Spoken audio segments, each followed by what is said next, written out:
सभी हिंदी के अभ्यर्थियों को शुभ संध्या। मैं सावतराम बेरवा अपने यूट्यूब मंच हिंदी आलोक में आप सभी का स्वागत करता हूं। आज हम इस वीडियो में हिंदी साहित्य के साक्षात्कार एवं परीक्षाओं में अक्सर जो प्रश्न पूछे जाते हैं और उन प्रश्नों की प्रकृति ऐसी होती है कि वो सरल लगते हैं, लेकिन उनका उत्तर देना थोड़ा कठिन रहता है। तो चलिए शुरू करते हैं। जैसा कि स्क्रीन पे आप देख पा रहे हैं, पहला प्रश्न है, साहित्य किसे कहते हैं।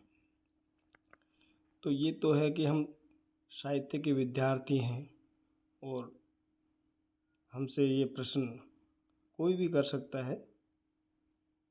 कहीं भी जहाँ हम पढ़ा रहे हैं या कोई एक परीक्षा दे रहे हैं, तो साहित्य किसे कहते हैं, इसके मैंने संभावित 4 उत्तर या जो 4 जवाब हो सकते हैं वो दिए हैं। पहला है, साहित्य गद्य और पद्य में लिखित उन समस्त रचनाओं का समुच्चय है जिनमें व्याकरण, छंद, रस, अलंकार, नाटक, संगीत, कला, धर्माधर्म, नैतिक सत्य, मानव भाव इत्यादि बुद्धिमत्ता, सहृदयता एवं व्यापकता से प्रकट किए गए हों। तो इस प्रकार से अगर आप इस शब्दावली का प्रयोग करते हैं तो निश्चित रूप से आपका जो जवाब है वो आकर्षक बन पाएगा। और अगर आप चाहते हैं कि अगर साक्षात्कार में आपसे इसी प्रकार का प्रश्न किया जाता है और आप चाहते हो कि महावीर प्रसाद द्विवेदी जी पर बात हो, आप चाहते हो कि आचार्य रामचंद्र शुक्ल जी के बारे में आप थोड़ा ज़्यादा जानकारी रखते हैं, उनके बारे में बात चाहते हो आप, तो आप अगले जो दे रखे हैं अगली पंक्तियां आप उद्धृत कर सकते हैं। ज्ञान और अनुभव के संचित कोश को साहित्य कहते हैं। तो ये महावीर प्रसाद द्विवेदी जी ने साहित्य की एक प्रकार से परिभाषा देते हुए कहा है। आगे, साहित्य जनता की संचित चित्त वृत्तियों का संचित प्रतिबिंब है। अगर आपसे ये प्रश्न पूछा जाता है और आप चाहते हैं कि आचार्य रामचंद्र शुक्ल जी पर बात हो, तो आप निश्चित रूप से इससे शुरुआत कर सकते हैं। फिर आगे हैं, सामान्य रूप से आप ये भी कह सकते हैं, किसी भाषा के वाचिक एवं लिखित रूप को साहित्य कहते हैं। मेरी नज़र में जो पहला विकल्प है आपके सामने, इस प्रकार से आपको देना चाहिए जिसमें समग्रता लिए हुए इस प्रश्न की सारा और उत्कृष्ट जो उत्तर है आप पहला बता सकते हैं, फिर आपकी इच्छा पे आगे देखते हैं। अगला प्रश्न है, निश्चित रूप से प्रश्न पूछा जाता है साक्षात्कार में, विशेष तौर पे गद्य और पद्य में क्या अंतर है। सरल सा प्रश्न है, उत्तर जो है बिंदु भी सरल से हैं, लेकिन ये है कि समय पर हमें वो याद आए और हम उनको बता पाएँ। तो जैसा कि आप स्क्रीन पे देख पा रहे हैं, गद्य में है सरल, सहज, छंद रहित, वाक्य में आबद्ध रचना जिसमें विचारों की प्रधानता हो, वो है गद्य है। और पद्य है छंदबद्ध या छंद मुक्त, ऐसी रचना जिसमें भाव एवं कल्पना की प्रधानता हो। एक अंतर ये हो जाएगा। अगला अंतर है, गद्य में बुद्धि तत्व की प्रधानता होती है, पद्य में हृदय तत्व की प्रधानता होती है। अगला है, चिंतन, मनन, तर्क, वितर्क, विवेचना, ये सब जो है ये विशेषताएं हैं, ये गुण हैं, ये गद्य में ही संभव हो पाते हैं। गद्य रचना में ही आप इन विशेषताओं को समाविष्ट कर सकते हैं। और पद्य में अगर हम देखें तो रसानुभूति, अनुभूति की तीव्रता, कल्पना की सृजनात्मकता संभव होती है। इसमें चिंतन, मनन, तर्क, वितर्क, विवेचना का वो स्तर नहीं आ पाता जो गद्य में हम कर सकते हैं। आगे हैं, सभी के लिए सहज बोधगम्य होता है गद्य। इसे कम समझ वाला, कम पढ़ा लिखा या साहित्य का जो विद्यार्थी नहीं है वो भी इसको समझ सकता है, गद्य की भाषा को, गद्य के विचारों को। हाँ, इसमें लय एवं गेयता का अभाव होता है। अब पद्य क्या है? पद्य केवल साहित्य मर्मज्ञों के लिए सहज बोधगम्य होता है। उसे पद्य के जो भाव है, जो जिसमें अनुभूति है, रसानुभूति है, वो साहित्य मर्मज्ञ ही उसको समझ सकते हैं। हाँ, इसमें लय एवं गेयता का प्राबल्य होता है। आगे हैं कहानी, उपन्यास, नाटक, निबंध, आलोचना विधाओं में जो रचनाएं होती हैं उनमें गद्य का प्रयोग होता है। और गीत, कविता, गीति काव्य, खंड काव्य, महाकाव्य की रचना में पद्य का प्रयोग होता है। इस प्रकार से आपका प्रश्न तैयार हो जाएगा। आगे देखते हैं। भक्ति काल में रचित कुछ आलोचनात्मक पुस्तकों के नाम बताइए। कई बार ये होता है कि अभ्यर्थी से पूछ लिया जाता है कि आपका प्रिय काल कौन सा है, तो निश्चित रूप से ज़्यादातर हिंदी के विद्यार्थी भक्ति काल का नाम बताते हैं, भक्ति काल को सुझाते हैं। लेकिन जब उनसे प्रश्न पूछा जाता है कि आपका प्रिय काल भक्ति काल है, तो उस पर कुछ आलोचनात्मक पुस्तकों के नाम बताइए, तो उनको कठिनाई का अनुभव होता है। जैसा कि आप स्क्रीन पे देख पा रहे हैं, तो वो 5 प्रमुख पुस्तकें जो आलोचनात्मक प्रकृति की हैं और भक्ति काल पर रचित हैं, वो है कबीर, जो आचार्य हजारी प्रसाद द्विवेदी जी ने ये पुस्तक लिखी है। जायसी विजय देव नारायण शाही जी ने लिखी है। भक्ति काव्य शिव कुमार मिश्र जी ने लिखी है। भक्ति आंदोलन और सूरदास प्रोफेसर मैनेजर पांडे ने ये पुस्तक लिखी है। उसके बाद है तुलसीदास, उदय भानु सिंह जो इसके पुस्तक के संपादक हैं, उन्होंने इसका संपादन किया है। उनके संपादकत्व में ये जो पुस्तक है उसका प्रणयन हुआ है। तो इस प्रकार से आप बता सकते हैं। आगे देखते हैं। ये सब जो प्रश्न है इतना ज़्यादा पूछा जाता है और उसमें अभ्यर्थी काफ़ी कठिनाई का अनुभव करते हैं। आज हम इस प्रश्न की प्रकृति को देखते हुए इसको सरल रूप में समझेंगे। अद्वैतवाद और विशिष्टाद्वैतवाद में क्या अंतर है? तो जैसा कि आप स्क्रीन पे देख पा रहे हैं, अद्वैतवाद इसके प्रतिपादक शंकराचार्य हैं। इनका समय 8वीं 9वीं सदी है। और विशिष्टाद्वैतवाद के प्रतिपादक रामानुजाचार्य हैं। इनका समय 12वीं सदी है। ये एक आधारभूत अंतर है। इसके बाद में जो अंतर है, हम देखते हैं कि इनमें 4 बिंदुओं में असमानता पाई जाती है। वो 4 बिंदु हैं ईश्वर, जीव, संसार और माया। इन 4 बिंदुओं पे उनका जो है, उनकी विचारधारा, उनकी कार्य प्रणाली पृथक पृथक है।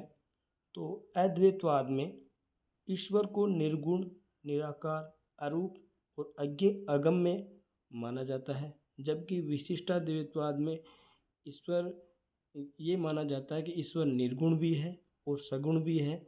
हाँ, पर प्रधानता सगुण रूप की है। अद्वैतवाद में जीव और ब्रह्म में कोई भेद नहीं माना जाता, और जो भेद हमें दिखाई देता है उसका कारण जो है अद्वैतवाद में, उसका कारण माया माना गया है। विशिष्टाद्वैतवाद में जीव और ब्रह्म में स्पष्ट भेद माना जाता है। संसार अद्वैतवाद में संसार को मिथ्या और नाशवान माना गया है, और विशिष्टाद्वैतवाद में संसार को सत्य एवं अविनाशी माना गया है, और ये माना गया है कि संसार जो है वो मिथ्या नहीं है। अद्वैतवाद में माया के नकारात्मक रूप का विशेष चित्रण किया गया है, और विशिष्टाद्वैतवाद में माया के सकारात्मक एवं नकारात्मक दोनों रूपों का चित्रण मिलता है। अब हम ये 4 अंतर देने के बाद में जब तक हम अपने उत्तर के मजबूती के लिए उदाहरण प्रस्तुत नहीं करते, तब तक हमारा जो उत्तर है वो पूर्णता को प्राप्त नहीं होता है। अद्वैतवाद का एक उदाहरण है जो कबीरदास जी का एक दोहा है, अक्सर ये उद्धृत किया जाता है, जल में कुंभ कुंभ में जल है, बाहर भीतर पानी, फूटा कुंभ जल जल ही समाना, यह तथ कहियो ज्ञानी। तो इसमें यह है कि जो जो भी है, जो हमें संसार में दिखता है, संसार नाशवान भी है और ये जो ब्रह्म का ही स्वरूप है। जल में कुंभ है,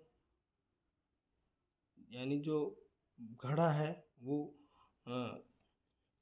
पानी में है, कुंभ में है, और कुंभ में घड़े में पानी है, बाहर और भीतर पानी है। जब वो कुंभ फूट जाएगा, जब माया का भेद मिट जाएगा, तो वो एक आकार का स्वरूप हमें दिखाई देगा।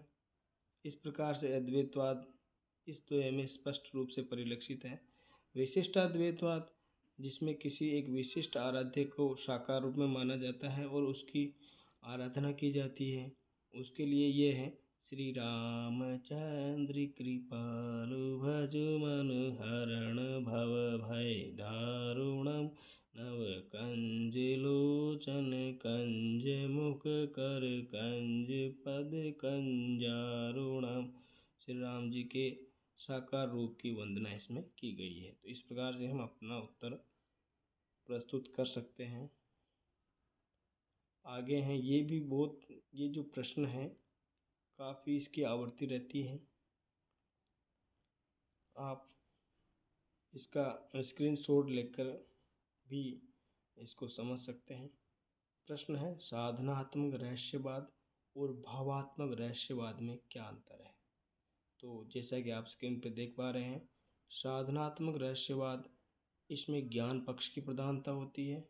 भावात्मक रहस्यवाद में हृदय पक्ष की प्रधानता होती है। साधनात्मक रहस्यवाद में यौगिक क्रियाओं जैसे हठ योग साधना, कुंडलिनी जागरण, प्राणायाम, अष्टांग साधना की प्रधानता मिलती है। और भावात्मक रहस्यवाद में इसमें ईश्वर को प्रेमी प्रेमिका मानकर वेदना, मिलन, विरह और आकांक्षा की सुंदर अभिव्यक्ति की जाती है। आगे देखते हैं, साधनात्मक रहस्यवाद में आत्मा और परमात्मा के एकाकार पर बल रहता है। भावात्मक रहस्यवाद में अनुभूति और भावनाओं के एकाकार पर बल दिया जाता है। साधनात्मक रहस्यवाद में ज्ञान मार्ग की शाखा के कवियों में इसकी अधिकता मिलती है। इसका मतलब है कि इसमें सारा कुछ इसी में नहीं मिलता है, ज्ञान मार्ग की शाखा में। हाँ, अधिकतर विशेषताएं, अधिकतर इनका वर्णन जो है ज्ञान मार्ग की शाखा जैसे कबीर जैसे संत के काव्य में ये भावना या ये रहस्यवाद, इस प्रकार का रहस्यवाद मिलता है। भावात्मक रहस्यवाद प्रेम मार्ग की शाखा के कवियों में जैसे जायसी, उनके काव्य में इस प्रकार के रहस्यवाद की झलक या अधिकता मिलती है। इसका अर्थ ये भी है कि जायसी या जो प्रेम मार्ग की शाखा है, उनमें भी साधनात्मक रहस्यवाद तो मिलता है, लेकिन उतनी मात्रा में नहीं मिलता, अधिकता नहीं है। उदाहरण है इसका,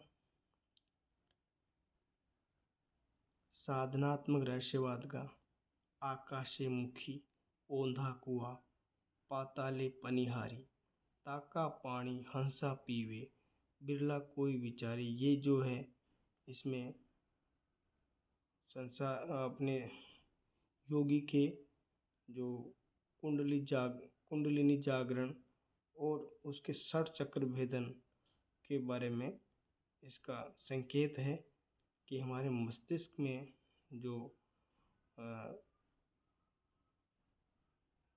हमारे मस्तिष्क में जो वो कुंडली जागरण करने का मुख्य स्थान है, वहाँ से वो जो उसका प्रतीक है वो औंधा कुआं के समान बताया गया है। और पाताले पनिहारी, जो हमारी कुंडलिनी है वो मूलाधार में रहती है, और जब वो जागृत होती है और षट चक्रों का भेदन करती है तो ताका पाणी हंसा पीवे। तो तदुपरांत वो जो जीवात्मा है वो कुंडलिनी जागरण करने के पश्चात वो जब षट चक्र का भेदन करके ब्रह्मरंध्र में जाके स्थिर हो जाता है तो फिर वो स्थिर प्रज्ञ हो जाता है। और इस प्रकार की जो क्रियाएं हैं, इस प्रकार के जो ज्ञान है, बिरला कोई विचारे, कोई कोई साधक ही इसको जान सकता है।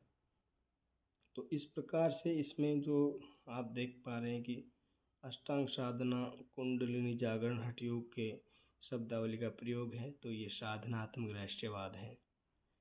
भावात्मक रहस्यवाद का उदाहरण है ये जायसी की जो पद्मावत रचना है, उसमें से पद्मावती समय की कुछ पंक्तियां हैं। नयन जो देखा कमल भा, निर्मल नीर शरीर, हसत जो देखा हंस भा, दसन ज्योति नगहीर।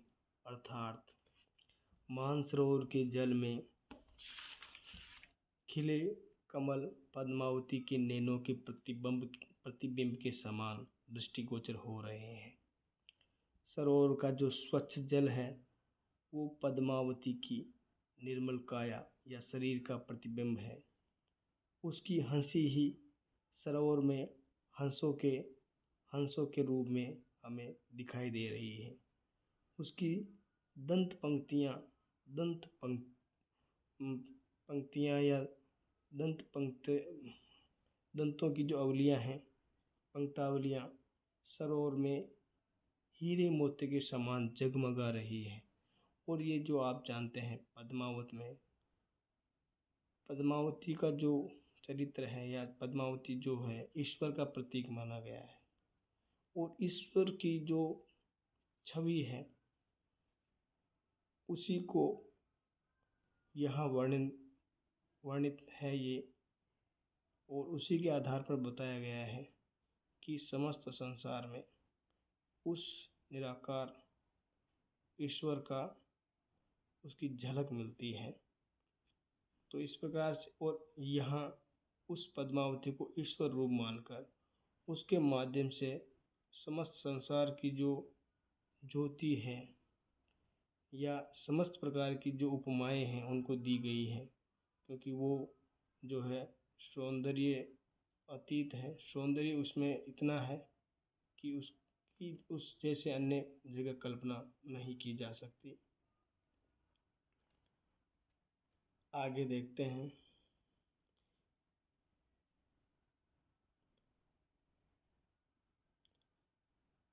क्या आप साक्षात्कार की कोचिंग करके आए हैं? तो इसके जवाब में उत्तर हो सकता है नहीं सर, मैं सामान्य रूप से हिंदी साहित्य का अध्ययन कर रही हूँ। इसी अध्ययन से मुझ में जो जानकारी और ज्ञान विकसित हुआ है उसी के साथ मैं आपके सामने प्रस्तुत हूँ, ये आप उत्तर दे सकते हैं। तो प्रिय अभ्यर्थियों, आपने लगातार अध्ययन किया है, आपको आपके अध्ययन का निश्चित रूप से फल मिलेगा। आपने इस वीडियो को देखा उसके लिए बहुत बहुत आभार।